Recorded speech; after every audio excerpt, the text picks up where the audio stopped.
Good afternoon and welcome to Museo's online open book authors presentation. I'm Carol Latham, the Community Outreach Coordinator for the Muzeo Museum and Cultural Center in downtown Anaheim. The city that we know as Anaheim is on Tongva, traditional ancestral territories. It was once known as Tongvaya and is the home of the Tongva people.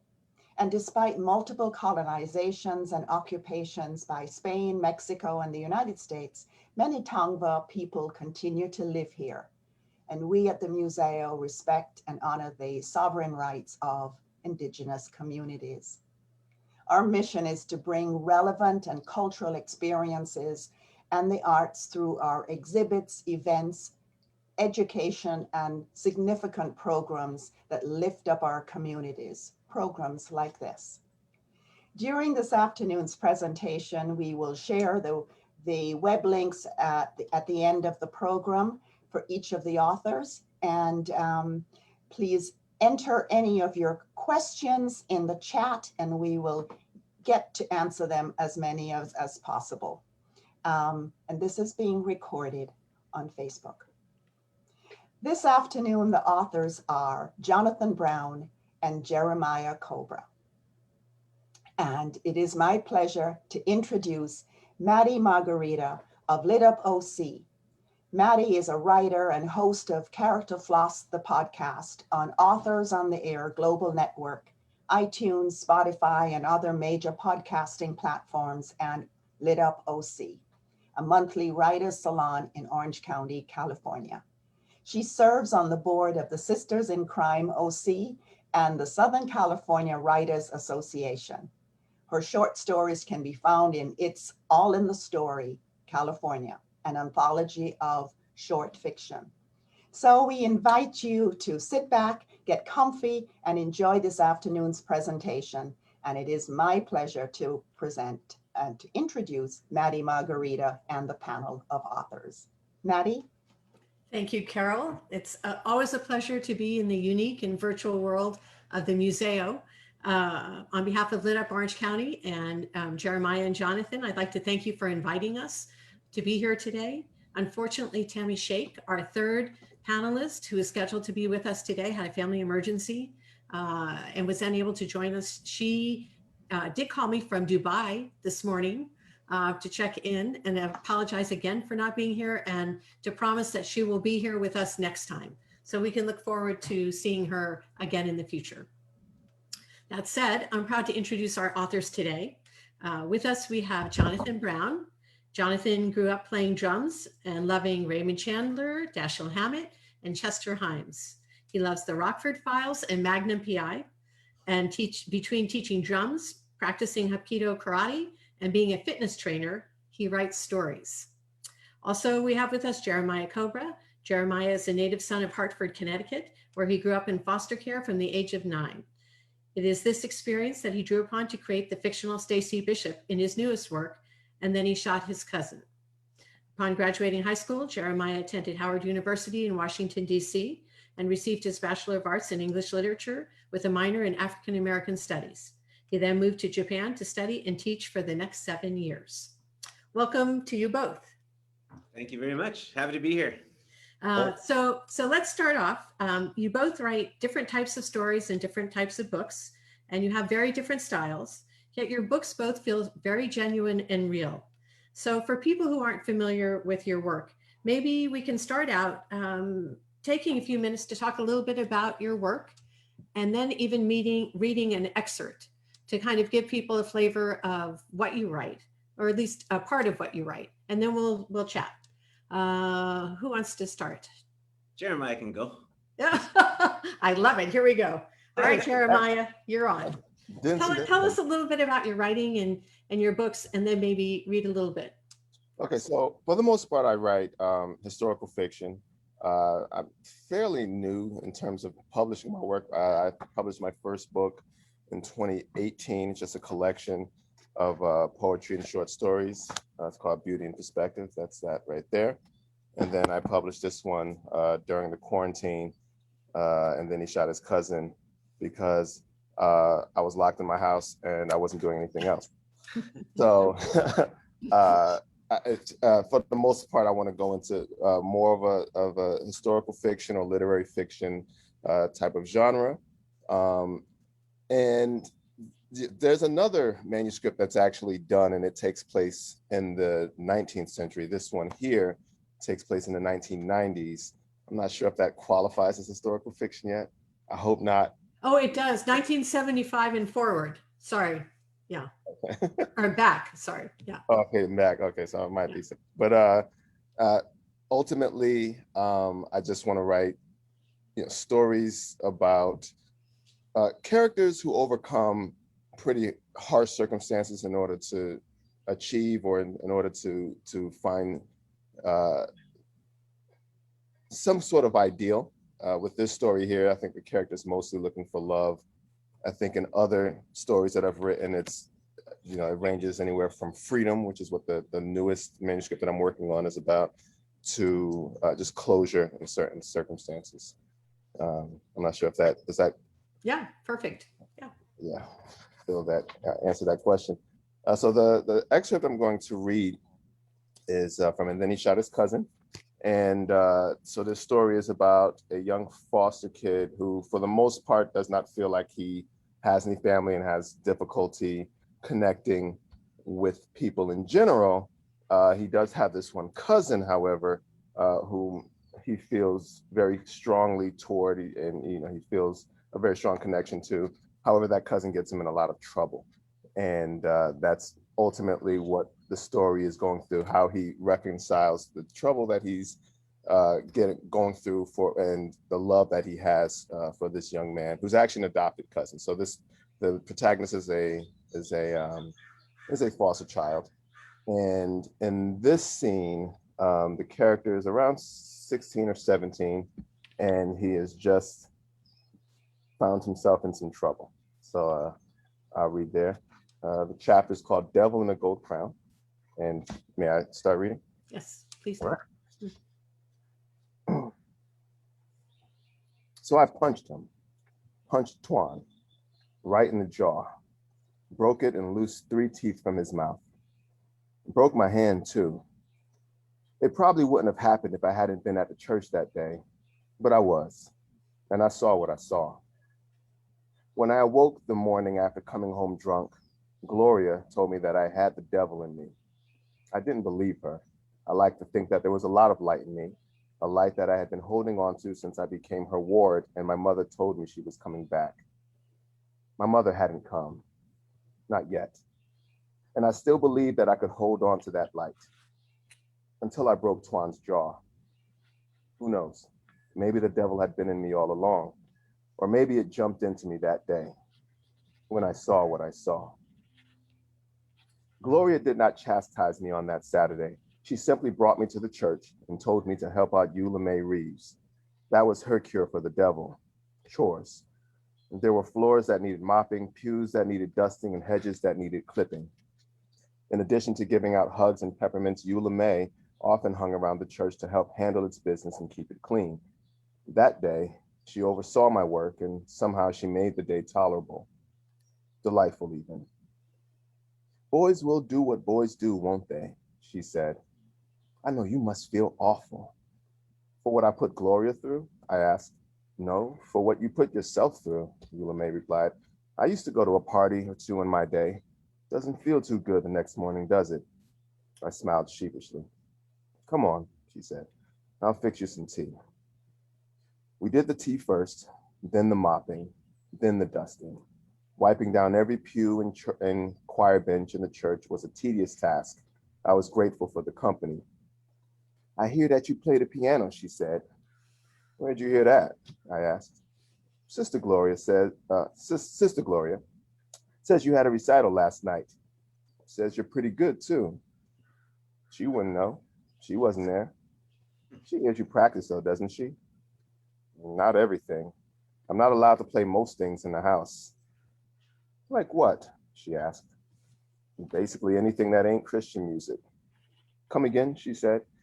I can't play anything that ain't, she interrupted me again. Child, you know you're too smart to be saying words like ain't. You don't have to put on that acting here. I know better. I never gave much thought to the way I spoke. I suppose I spoke one way to my teachers and another way to my friends. Eula May was signifying that she was not one of my friends. Go on, she said. You were talking about the piano. Yeah, I said. Mostly classical in Gloria's home. Jazz when she isn't. Mostly, I just practice in the music room at school. No gospel? She asked. I don't like gospel much. What do you like? Jazz. Classical sometimes. You want to play something for me? Now? She gestured toward the piano in the choir section. At church?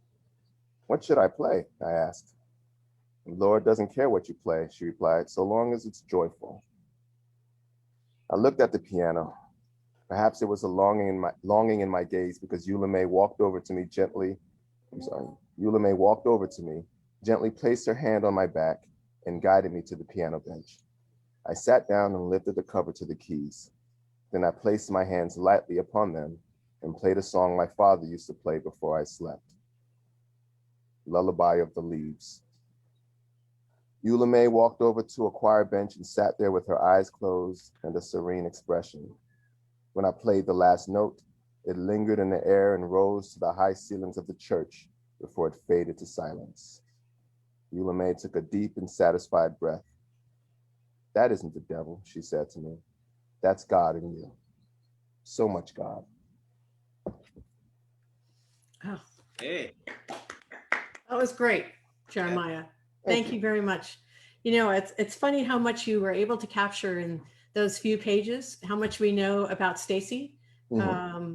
I think, you know, and what I noticed from the beginning, and I wonder if everybody else did, is even though this feels a little like it's a market fiction, literary fiction, like you said, there's a strong element of suspense that is driving you forward. I kept thinking, what did he see from the very beginning of the reading? I can read the whole chapter. I was like, what did he see? And so everything that you read after that, I was waiting. So I think you did such a great job of creating suspense there. And I think we also had a feel for the environment around him, his age, because he's still being told what he can play and what he can't. You know, he's a little bit of a chameleon because he can switch the way he speaks when he's talking to somebody who's an adult and that he's trying to fit in. So we know that he's still maybe struggling at some point to figure out who he is inside, or at least be comfortable with who he is because he's still changing. So I think that was really, really well done. And the music and everything, I just loved it. So that was great. Awesome. So before we talk more about that, let's switch gears and go over and let Jonathan read a little bit, and then we'll talk about both pieces as we go forward. Okay. Real quick, I started out writing crime fiction, and my main series is Lou Crasher Mysteries, and he's a rock and roll drummer turned amateur PI in Los Angeles.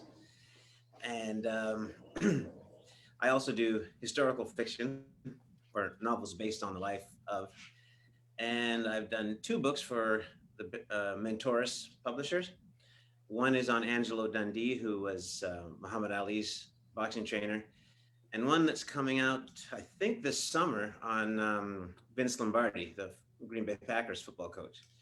So I kind of fell into that historical fiction stuff by accident. A guitar player, put my name forward to the publisher, and I told him right off the bat, I can't write that stuff. Leave me alone. And then he said, "Oh, don't worry about it. You're a writer.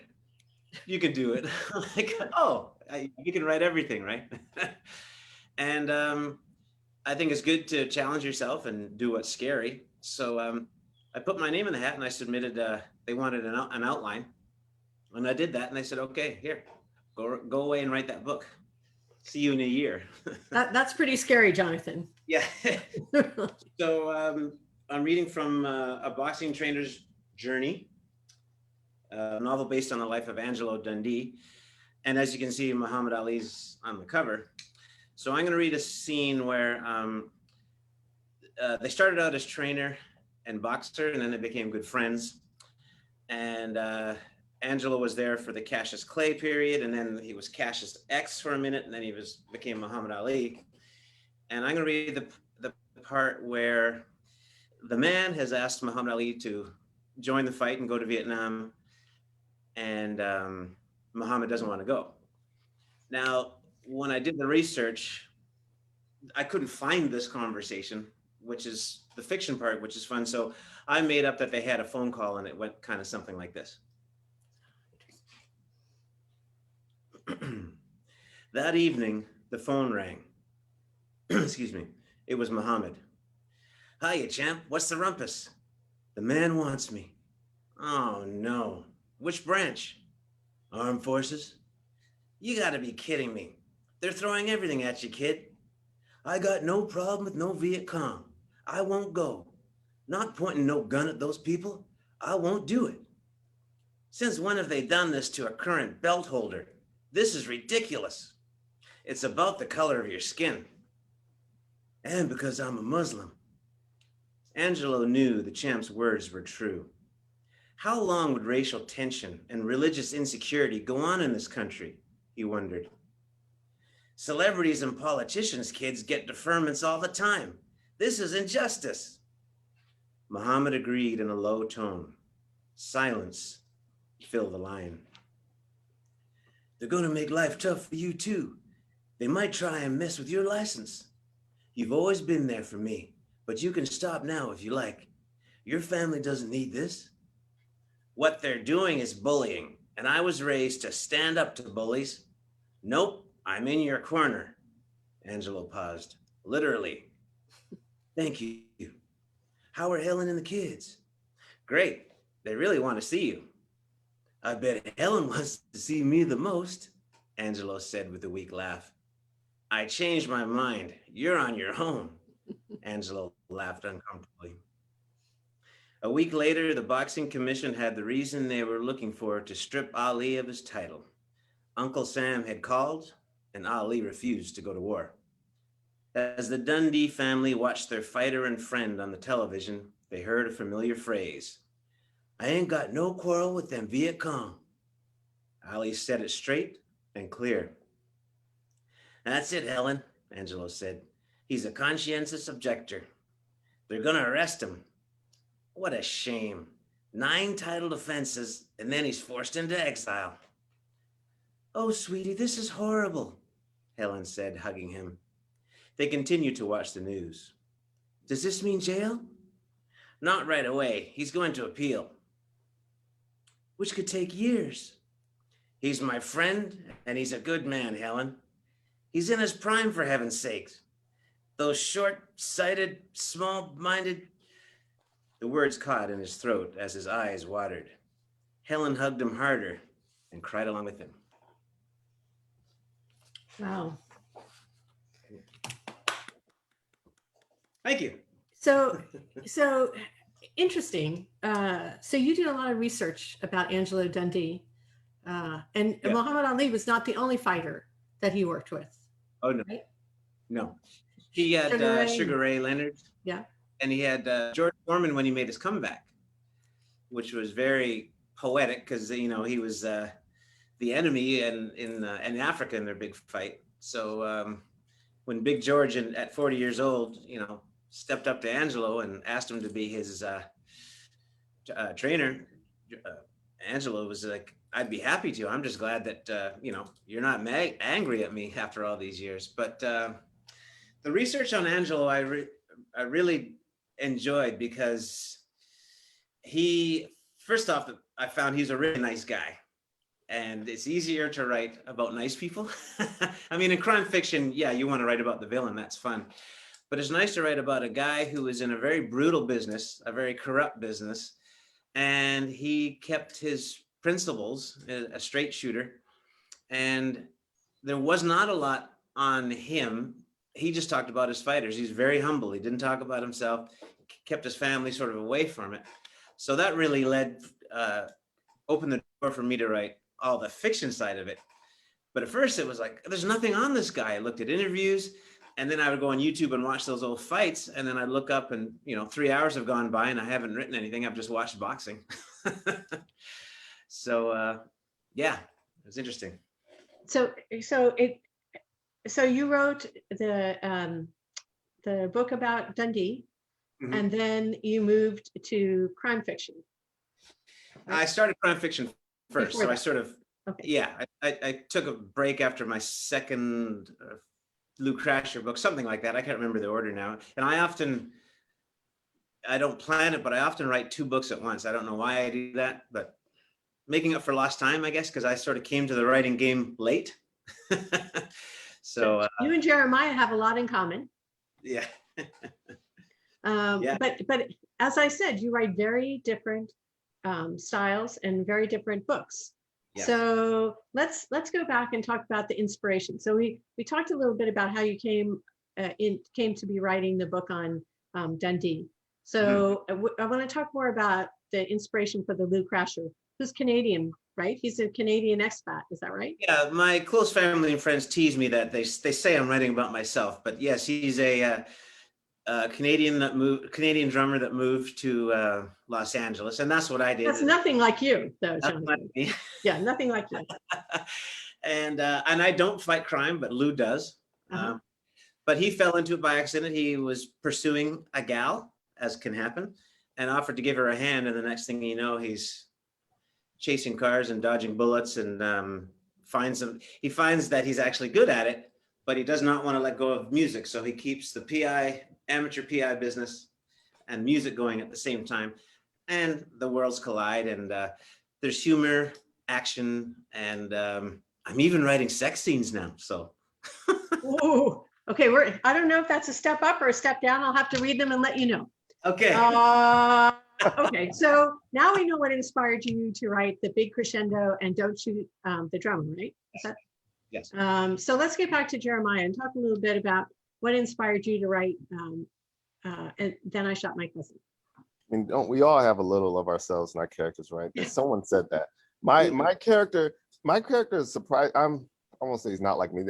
He certainly, we share the fact that we are both foster children, or we grew up in foster care.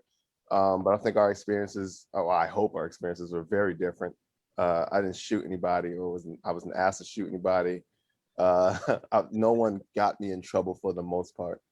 And I mean, I definitely had good people in my corner, and foster care, growing up in foster care has its own challenges, but nothing like the ones he faces in the book. So with this particular book, the inspiration very much came from just everything that was kind of going on to start 2020, and kind of the despondent vibe of the entire year, especially once we went to quarantine and we were locked in our houses, because I do live by myself. I'm not married yet. And it's, for that first few months or so, it's just me in this house trying not to go stir crazy, I guess. And there were definitely certain things about the scenario that were, I guess, dark, or I think it kind of comes from that place. It also came from that place, just kind of being in a dark place. And then as I started to craft the book, the idea was that in general, my life, in spite of the many challenges I've faced, I've never gotten so down that I couldn't try to find a way out of it.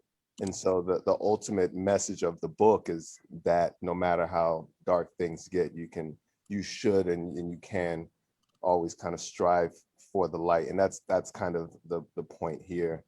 And the theme of the book is one character looking for light in a world of darkness. It's interesting when I'm listening to you speak, and I know you're a teacher. Mm-hmm. So do you feel a responsibility when you're writing a book as a teacher, thinking maybe someday young people are going to read it, and how they feel, or did that ever cross your mind? And now that I said that, now you're nervous? No. I mean, it crosses my mind in a very, very subtle way. Like I feel like my students have probably read all my work anyways. Like they go find, as soon as they find out they can Google any teacher, they Google that teacher. And my stuff's not hard to find. Um, so I'm aware of that. I think ultimately the reason anyone kind of gets into writing or feels like they need to get their words out there is that they're trying to share an experience that they think is universal, and that they can, impart something, even if it's just to one person. Maybe to some extent, they're just looking for somebody else to share that voice with. But also, I think there's, at least for me, a striving towards the universal. One of the most rewarding things about this book was how many different kinds of people connected with the book. There were people who, from my old neighborhood, that read it and connected with it in a very personal way. I had one of my childhood friends message me and just say, yeah, that's exactly how my cousin talked. That's exactly how my family talked to me. That's exactly what was going on in my neighborhood. And then I've had people who've grown up in, the complete opposite situation say, they felt that same sense of isolation, or they felt, different elements of the book. So, and yeah, for the most part, I guess to answer your question, yes, but I'm not, when I sit down to write, I don't think I think too explicitly about that. Jeremiah, are you hard on yourself because you're a teacher? Like, are you hard on your writing? I'm a grammar and writing teacher. Cool. So yeah. And that, you know what? In that way, yes, I do. Because I'm very hard on my students.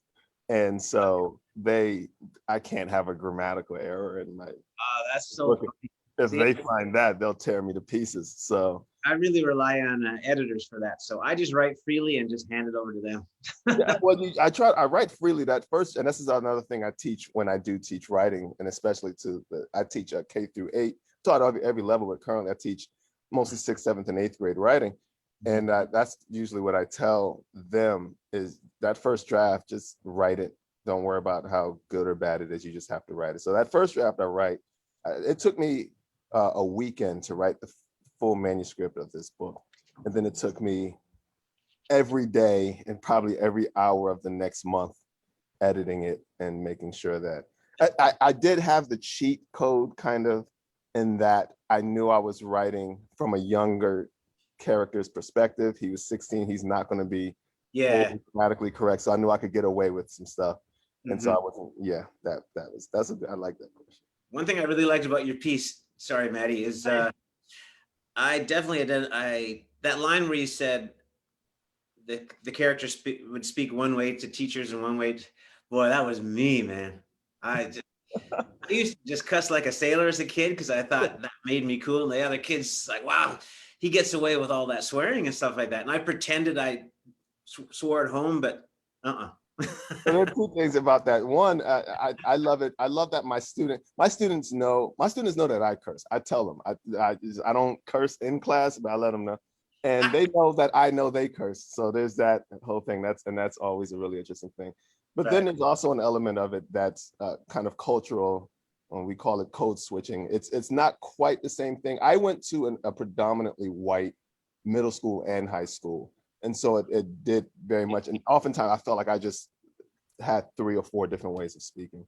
So the point where now I speak how I speak, and mostly it's grammatical, but if you don't like it, you're not my person. That's so interesting. The voice topic, because the voice is so strong in your book, Jeremiah. And then when you read Lou Crasher, Jonathan, his voice is really strong and distinct and very cool,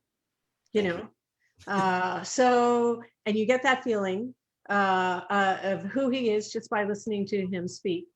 In the same way you sort of get a feeling of who Stacy is by the way he speaks. So I was wondering where did the voices come from?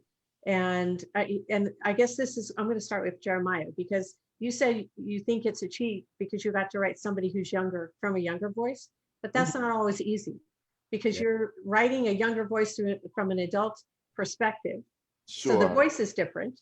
And so we'll talk about that. And then how important was it for you to get that voice right?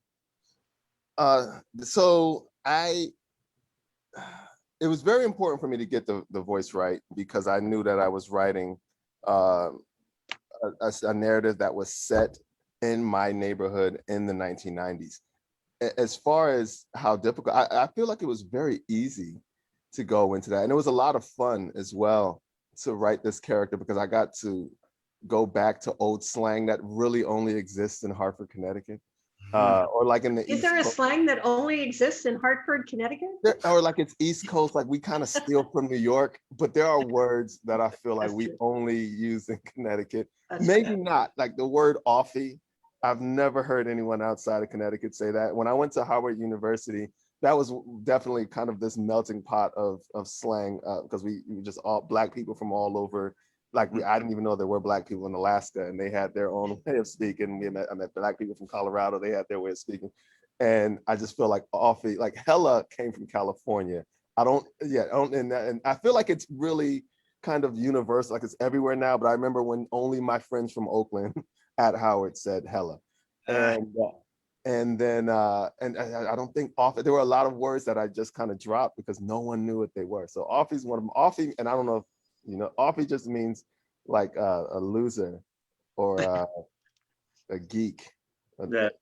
Yeah. So yeah, so I had a lot of fun with that, and it wasn't really it wasn't hard to get there. I guess for a couple of reasons. One, I was trying to mostly tap into who I was or how I spoke when I was 16, and so there's an element of that. But then I also remember reading in various principles of writing that you never really go full dialect. You kind of give enough for your reader to realize that this is a different place, and then you try to make sure they can read the rest of it. If you go too far, then people just won't be able to read the book. So yeah, that's How about you, Jonathan? How did I In terms of voice for Lou, and how important was it for you and for the story to get his voice right? So I drew from personal experience, and that was, I was a type of musician that was what they call a gun for hire. So if someone had a gig in 2 weeks, I'd learn the material, and you're subbing for drummers a lot. So I was I was trying to pursue that as my main, my day job and my night job. So there were times when I would be working with 6 or 7 different bands, and you hardly ever take your drums out of your car. You just leave them there, and then you go to the next gig. So I went through hundreds and thousands of rehearsals, and I was around all these characters, and I just started downloading how musicians speak, how we get stoned, and like all that stuff, and drinking at the club and all that stuff. So it's his voice. Well, I guess was kind of similar to mine, but it's really, I wanted to show people that have never been in a rock band and attended a rehearsal what we're like. We don't just count to 4 and play the song. So that's what I wanted to capture in Lou's voice. And his Lou's character is a big fan of, Rockford Files and those 70s and 80s PI stuff. And I'm a huge fan of the older PI stuff. So I wanted to bring kind of that old timey, bring it up today, slick PI stuff. If you go back and watch Bogart and Cagney movies, I mean, it's fast and it's clipped. Well, so I just wanted to update that for Crasher. And what I also wanted to do is he's Canadian in LA, and he likes all that old stuff. So often he's got this unique voice, and a lot of people kind of give him screwy looks. Like I would get that all the time, especially from Black people in LA. It'd always be halfway through the rehearsal, and they'd like, "Brother, where the F are you from?" I'm like, "Oh, I'm from Canada." Like, "Oh, because I thought maybe." Oh, that explains it. I thought the Midwest, or I thought man, you talk so different, that kind of thing. So I'd always get this look. I wanted Lou Crasher to be the same way. Well, it's funny that you said that about like the old time TV detectives. Mhm. You see some of the fact that they may be tortured, but and the way we're talking about Lou and being a PI and a musician, he had his own share of troubles that he brings to, and challenges that he brings to the story. You want to talk a little bit about him, and then we'll talk a little bit more about Stacy. Lou has a strong, his priority one is to party, have fun, and make sandwiches and drink beer. But he's got a really strong sense of right and wrong, and he will stick his nose in, right? So in my real life, I would just comment, oh, like that bouncer or that club owner is a so-and-so and leave it there. Well, Lou will go further and he'll say what's on his mind. And the next thing you know, he's kind of in some kind of barroom, Donnybrook or something. And dang if I didn't forget the question. Sorry. I mean, he brings his own set of complications to any story, any investigation that he's in, right? He's had some problems in the past that he brings with him that complicate things. Yeah. So when you're looking for the story, let's say in this particular, let's say the big crescendo, that was the first one, right? Yes. Is that where he first runs across this young lady that attracts him and causes him to find his passion, so to speak? Right. Yeah. What was it about this story and about this woman that or what does that tell us about him? The fact that he couldn't leave it, and like you said, he can't just leave things on the surface. He has to pursue them. What drives him? Well, I think what I want the reader to see in Lou, what we often see in movies is like in the scary movie where we say, don't open that door, and then the actor opens the door. I want people to look at Lou like, you're going way too far to pursue this woman. Like, even if it works out, you're bending so far over backwards. She's probably not going to respect you at the end of the day. But Lou is just go straight ahead. And then usually while he's on this innocent journey, there's a crime or there's something. And he wants to set things right. And he just goes deeper and deeper. So he kind of brings things on himself and, ends up back home having to put a stake on his eye because of it, As we all do, bring a lot of these things on ourselves. Yeah. But he does it for a moral and just purpose. Yes. These crimes that he's involved with, right? He has a strong sense of self-justice. Yeah. Yeah. I was asked. I was on a panel before, and I was asked, "Well, would you hang out with your lead character?" I said, I'd be in a band with him where we needed two drummers, like a Genesis tribute or something. But at the end of the rehearsal, I would go home to my wife and peaceful, and he would go out and get into the trouble that he gets into. So now we know who your alter ego is, Jonathan. How about you, Jeremiah? Let's talk a little bit about Stacy and what he's like as a character and how you feel about him and what you like the most about him and maybe what you don't like about him. That's a deep question.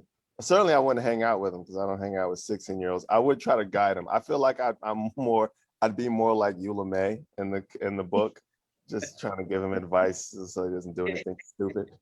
And I think that was really one of the more interesting things, to the extent I feel like there's a little of me and maybe I may be doing this unintentionally, but I may be writing protagonists who made mistakes that I made and then writing guides for them. And I'm mostly both. I'm both, but it's like me guiding the character thing. So Stacy's he's hurt and he's confused.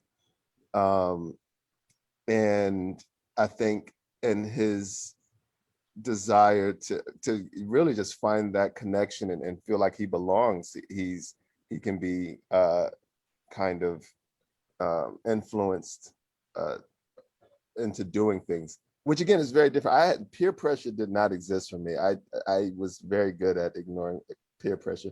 He is not very good at it at all.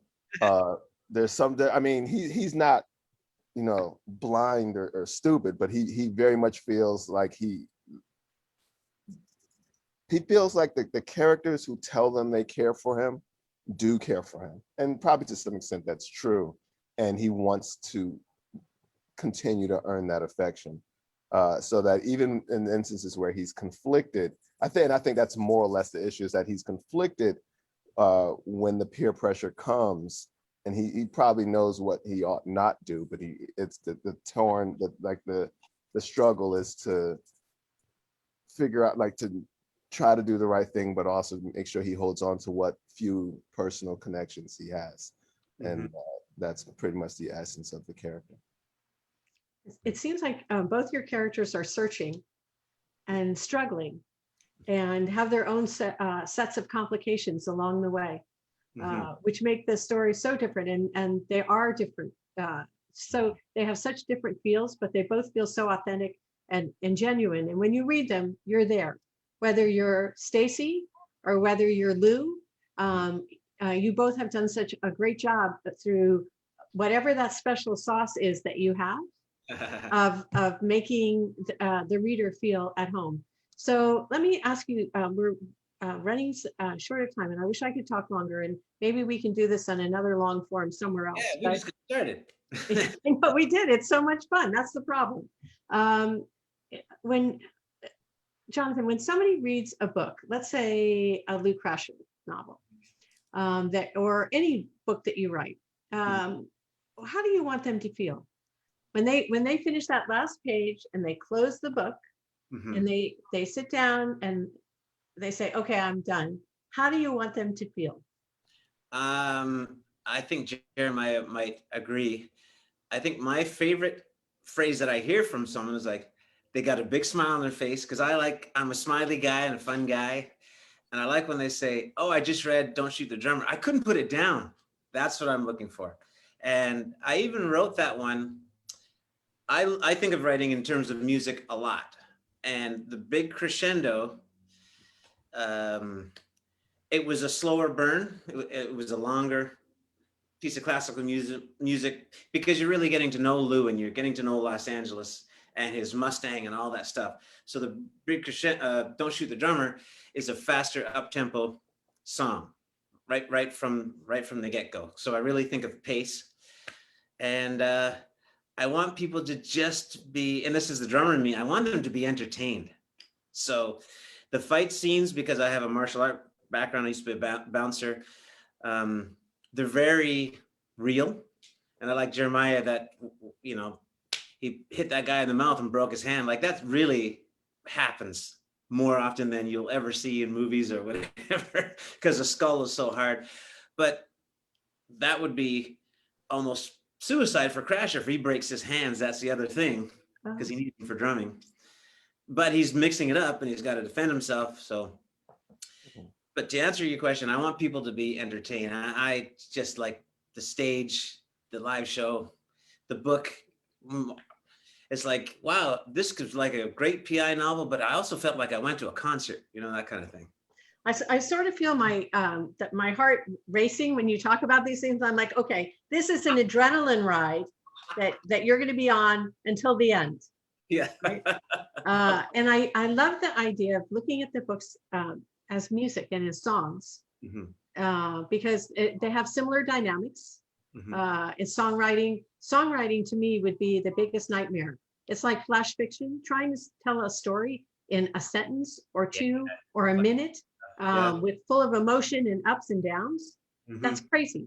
I very much approached this, especially insofar as I didn't outline it or anything like that. I very much approached writing this book like putting together a CD. There are 10 chapters. It was like 10 tracks. Nice. CD, like writing 10 songs. And it's also very musical. There are lots of references to jazz and hip hop and classical in here. And so yeah, music, I agree in that particular, that's not always the case, but in this particular book, music very much moves the narrative and sets the tone for the various chapters. So anybody who had just met you two and looked at your two books next to them, next to each other on the bookshelf, would have no idea how much you guys have in common. in the way that you approach that. So this was a great conversation because we learned a lot. So we're going to move over to you, Jeremiah. How do you want people to feel when they finish, when they read the last page and they close the book? How do you want them to feel? So I definitely agree with Jonathan that I like them to say that they couldn't put the book down. I've actually done a lot of research into how thrillers are written. I don't intend to write any thrillers, but I want my books to have thriller elements because they should be able to turn the page. If I can write literary fiction that makes you turn the page like a thriller, that would be That's amazing. That I'm going for. And so, yeah, I definitely like that. I like that that was one of the comments that I got fairly often on this book. I don't know that I'm a pretty smiley person too. I don't know if you get that from my books though. Maybe not. Yeah, I think I kind of want my readers to just kind of be like, man, that was heavy, like that. I think what I definitely want to entertain. I don't think you can get a reader through your book if they're not entertained in some way. But I think I want to really make my characters, I want my readers to think about, I guess, just the depth of the decisions the characters had to make, and hopefully that comes through.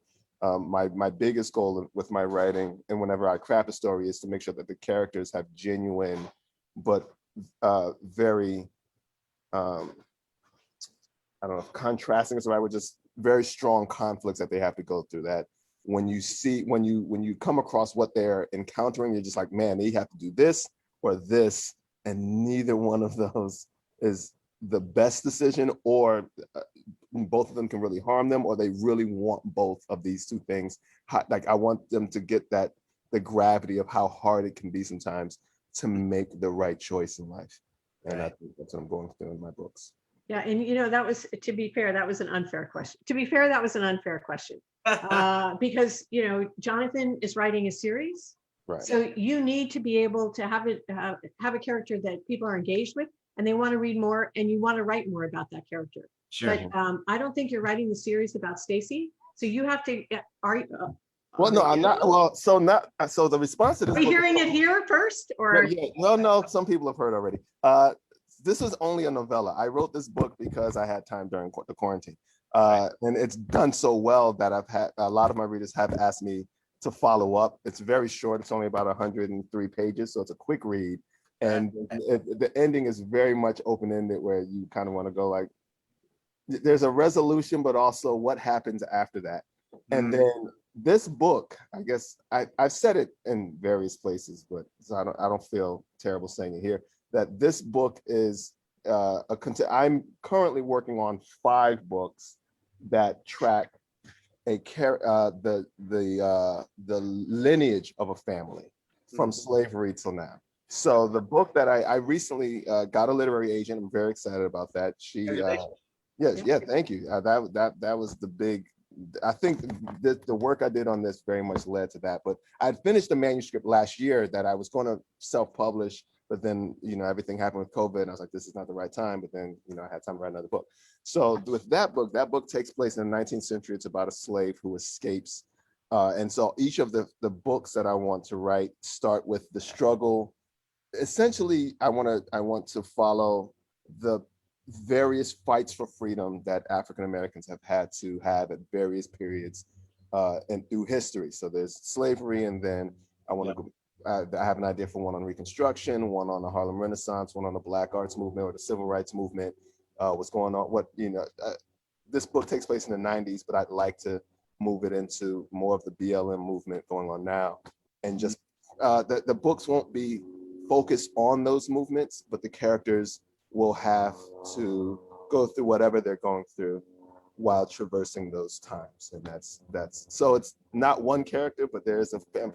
And the main character of the book that's coming is mentioned in this book. It's his great grandfather or something like that. So there you go. Hey, man, I like that. Yeah, that sounds great. Yeah, perfect. Okay, and Jonathan, we covered what you're working on, right? And what's coming? Yes. The Vince Lombardi book is coming out. Yeah, that's coming out in July. I also just signed a 3-book deal with Level Best Books. Oh, great. Those are going to be standalones, all female badasses. All right. So we're gonna be looking forward to lots of great things. Hopefully you both will come back because this time went by so quickly, too quickly. Yeah. Carol, I hope you had agree. a third reader in there. Yeah. I know. Well, we'll have to call Tammy and say, well, okay, maybe we'll have to she can have her own show. We're bringing you guys back. Yeah. Yeah, the hour just went by so fast. Yeah. And oh, Jonathan, put your contact information where people can get your books in the chat for everyone. One of the questions that we got from Barbara, I think you both answered because she said that the Big Crescendo book was so funny, and she wanted to know, Jonathan, if you were as funny in real life as the character. And I think you've answered that. And Jeremy, without knowing the question, you also answered that. So that was great. But she had one question. Actually, she had two questions. One of them is, what books did you read as a child? And what books would you recommend to a child now to read? I recommend all that's the tough. books I read as a child. Now, you know what's really, so one of the more formative books, I read a lot of books as a child. I feel like books kind of kept me safe. I have that cliche, or books from my friends. The Boxcar Children is one of my favorite books as a child, mostly because it's about these children that, you know, end up kind of going on and becoming self-sufficient because where they were was awful. And they kind of, like, my sisters and I had this dream of running away from home or running away from foster care and just doing what they did in the Boxcar Children. So that one really resonated with me. I'll turn it over to Jonathan because I need to think, but I've read quite a few, and I would definitely recommend. I guess it depends on the age, but I can. Right. Yeah. Well, when I was really young, I really liked Jonathan Livingston Seagull because the name Jonathan was in there. And I really identified with Ferdinand the Bull, that just kind of wanted to hang out. That tells us a lot about you, Jonathan. But and Lou. yeah. No, geez, I don't really have much to add to that. So I teach literature. I almost feel like that's a cheat code. It depends on the age. I do think that the age is important, but I definitely enjoyed books. As a teacher, I would recommend books that I think are, again, ones that show how character is formed by the choices that we make. And so the one that comes immediately to mind is The Importance of Being Earnest, which is actually a play by Oscar Wilde. I taught sixth grade. When I teach sixth grade literature, I usually teach, I teach that one. I've taught White Fang. I've taught Frederick Douglass's narrative autobiography. I thought that was really good, and the sixth graders really responded well to that. I don't know. I'd have to really sit down and brainstorm that one. That's such a great question that I'd love to go into. But we only have. But you know, there is a Facebook comment section under the video. If you wanted to go back in, and anybody can put their comments there. Or if you wanted to go back in, if you had a thought about a book or a recommendation, either one of you could go back in and put a comment under the video. So, okay. Yeah, you can. Oh, another interesting question that came up was whether you had any secret food or any odd hobby that you acquired during this pandemic. Now, I know, Jeremiah, you were writing like crazy, but was there anything else that you did that was odd? I taught myself how to watercolor paint. And that's how the book even came about. This picture, the book cover is actually me. So that's the other reason for people to be suspicious. But I learned how to watercolor paint because I had time, and then I made this painting while I was just practicing with black. And then I started playing around with it and thought, that's an interesting book cover. I could write a story to that. And then I wrote a story to that. So that sculpting, I'm a great bartender now. You're a Renaissance man. I'm one of those snobby guys. I can't, if I go to a bar and order an old fashioned, they better make it right. They better muddle the fruit, right? They have now to muddle I know the how fruit. it's made. Like it's just, yeah. Yeah, my wife and I, we cook a lot. My wife's an excellent cook. Well, okay, I'm a cook. She's a chef. Let's put it that way. And got into some baking and yeah, a lot of writing, playing drums, stuff like that. I But saw some of those projects on Facebook, those baking, cooking projects. They looked amazing. The Mohawk Baker, yeah. Yeah, that's right. I love the intro to that. I love the intro because I can't tell one of the videos where you just like the Mohawk Baker is back. I feel like that is comedy gold, and I'm not sure what makes it so great is I'm not sure if you're serious or not. No, I know exactly what you mean. No, like not, but like there's like the moments when you like stutter over it, and then like, oh, I can't even remember how it goes, but there was just, I thought it was great. I love that. I can't believe you saw that. Yeah, no, that was fantastic. I love that. Yeah, well, my wife pretty much leaves the house when I shoot those now. Oh yeah, that's what it was. And then you were like, oh, and then you're like, oh, well, she's not here. Fan of the show. And I was like, is that real, or did he? It's probably better for her not to know. Like, is that in the script, or did he make that up on the fly? Oh, believe me, there is no script. Or cooking. That's the best way. Just, off the cuff. Yeah. Well, this hour, as I said, has just flown by so quickly, and I've enjoyed listening to the conversation and the repartee between the two of you, and certainly with Maddie. And I think, yeah, you're right. We need to do this again. So before we close, I want to remind you that on our website, on the Muzeo website, the links for the authors will be on it. So you can see where their books are available for sale. And one of the things that came up as well is that even at your public library, ask for the books. Mm-hmm. And let them make sure that they're purchasing them and making them available for the community. So that's, and I can't remember which one of you mentioned that. I think it was you, Jeremiah, that's a really great way of getting the word out on any of our authors. Yes. So thank you for that. We also want to find out from you what your thoughts are on the programs that we are presenting to the community, because we want to continue to give relevant programs for your enjoyment and education. You're able to support the Museo as well by just clicking on the donate button, and we appreciate any and all financial supports that we are able to get. I want to wish Tammy and her family all the best. It's kind of a difficult time for them, and we look forward to having her another time to join us.